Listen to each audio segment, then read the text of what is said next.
All right, so just like yesterday, we are modeling real world scenarios with one-step equations. So our first scenario says Julio makes $10 per hour working at Wendy's in Covington. He is attempting to save $490 to buy a new PlayStation 5 when it comes out. How many hours will he have to work to save up enough money? Okay, so I'm going to highlight some important things here. $10 per hour and $490 total. Okay, part A wants to know what is the unknown value that we are solving for. So if you read the question again, at the very end is where it's telling you what you need to find. So how many hours? This is really the question right here. So the unknown value, the value that we're looking for, is number of hours. And then it wants us to assign a letter to represent this unknown value.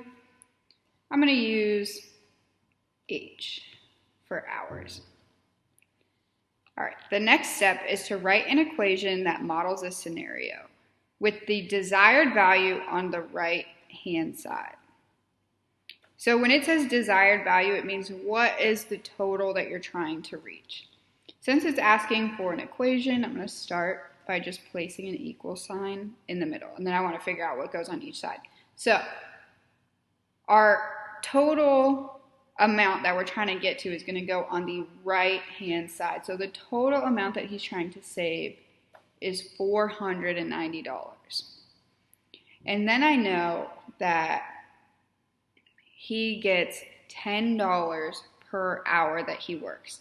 That means that we're going to be multiplying 10 by the number of hours. So let's say he worked 1 hour. That's $10.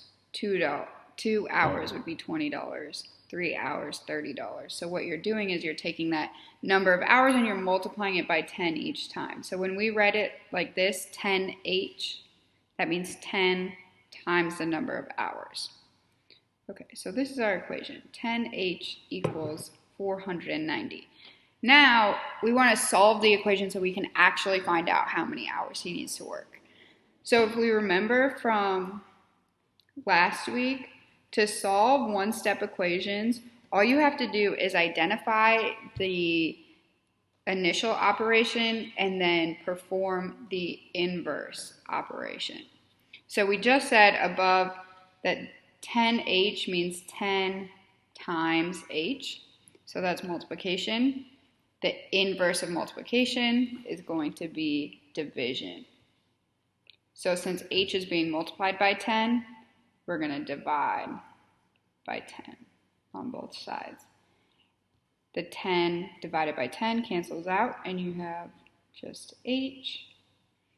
And then 490 divided by 10.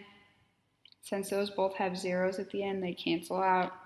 49 divided by 1 is just 49. If you're not comfortable doing that math in your head, you're free to use a calculator, and you would see that 490 divided by 10 gives you 49. So he needs to work 49 hours to save $490.